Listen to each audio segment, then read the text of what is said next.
বেনজিরের মতো এনবিআরের সাবেক মেম্বার মতিউর রহমান যাতে বিদেশে পালিয়ে যেতে না পারে, তার জন্য বাংলাদেশের ইমিগ্রেশনকে আমরা জনগণের পক্ষ থেকে নির্দেশনা দিচ্ছি।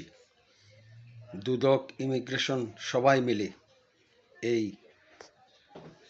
পাবলিক